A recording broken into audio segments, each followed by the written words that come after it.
Parkersburg City Council denied a local business owner's appeal yesterday.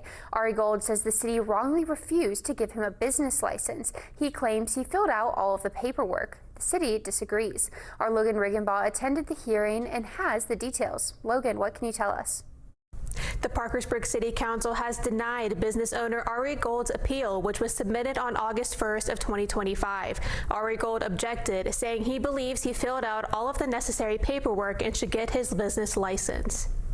After 90 days of waiting, business owner Ari Gold's appeal to the Parkersburg City Council was denied. Gold claims the application shouldn't have been denied because he followed all of the rules.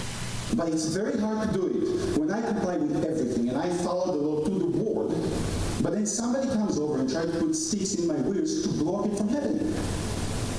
All I want is my business license. The defense was represented by attorney Ryan Simonton.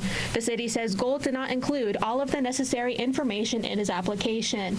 Gold claims that the city has to give him a business license because he had operated his business True Force Machinery prior to obtaining one, while quoting Article 701.15, saying if the Department of Finance finds out a business is operating without a license, the department shall issue a license to collect the amount of the fee due.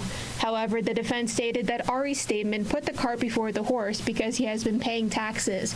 During the 90-day period mentioned, the city never received all of the information and documentation required before Gold forced a decision from the city by going through the court system.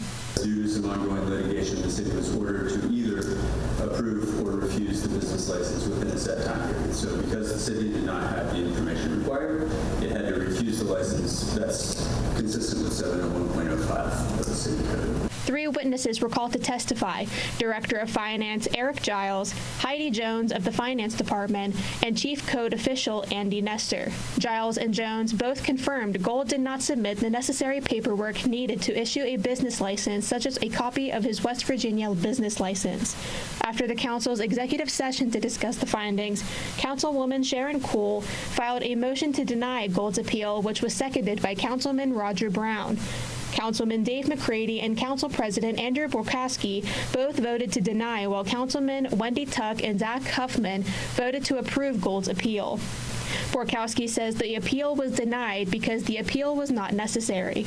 So the reason for the denial is based on the letter sent outlining factors for the denial that can easily be remedied. So if Mr. Gold wants to obtain the business license, he can very easily remedy those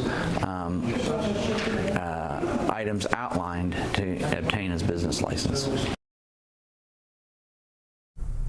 Despite the appeal being denied, Gold can still reapply with the information requested during the hearing. For more information about the hearing, you can visit our website at WTAP.com.